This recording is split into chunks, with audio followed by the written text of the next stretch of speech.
Hi Sand Sharks, this is Beyond the Pitch, and I'm your host, Aubrey Cassidy. Earlier this week, we sat down with Dylan Kerns to find out what he did to prepare for the soccer season.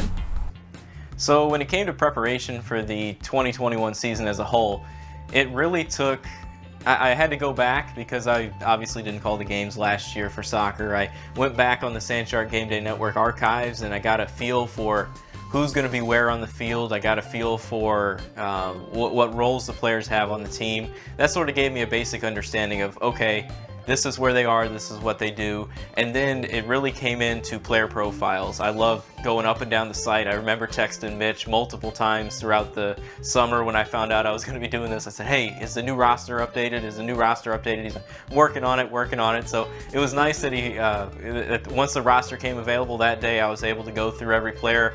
Any sort of notes, whether it's hometowns or any accolades that they got, those are like things that I look for because it helps tell the story of the game and helps add personality to each player. So that's like the main thing. Before a season, it's best to know as much as you can about each of the players because it helps the viewing experience for people at home.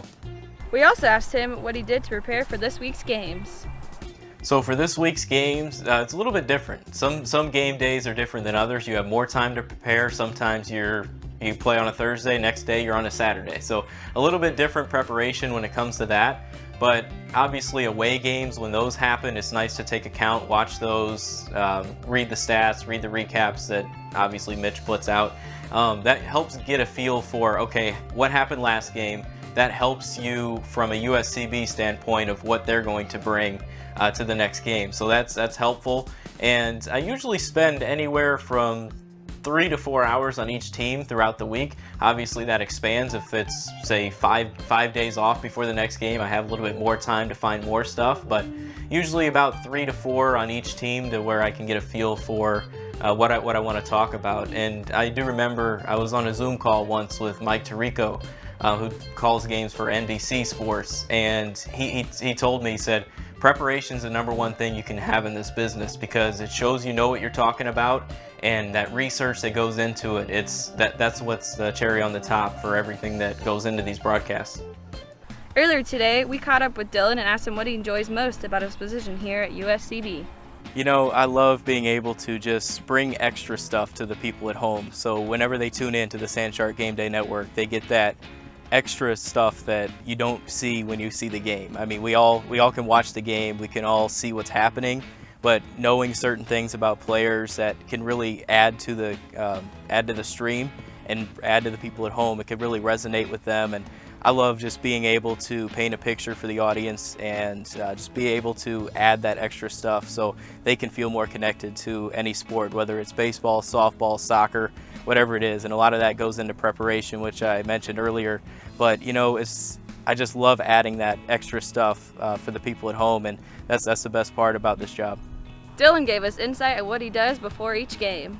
So roughly I get here about an hour and a half early. I like being early, I like being ready to go. But when it comes about 15 minutes before the game, that's really when you lock in. And me and whoever the analyst is that day or whatever roles we're in, me and my partner, we really break down what we're going to talk about in the open. And obviously that's when you're first on camera, you introduce the game, and you look for things such as team notes, what they do in their last 5 games, sort of those tendencies that can really bring extra stuff to the people at home when they look at, okay, why should I watch this game? Well, in that first area when you turn on the game, that's what you're going to get is a preview of what's going to happen, and that's when we both compare our notes, me and my partner, and we just basically decide which stuff is the most important and which stuff should come out in that area.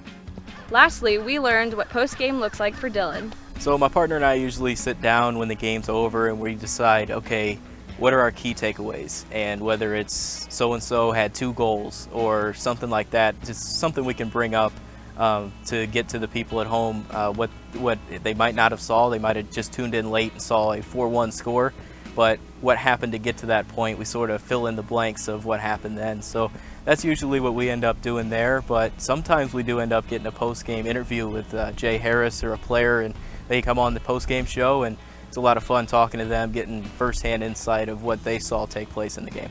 Thank you, Dylan, for talking with us. Now, back to the game.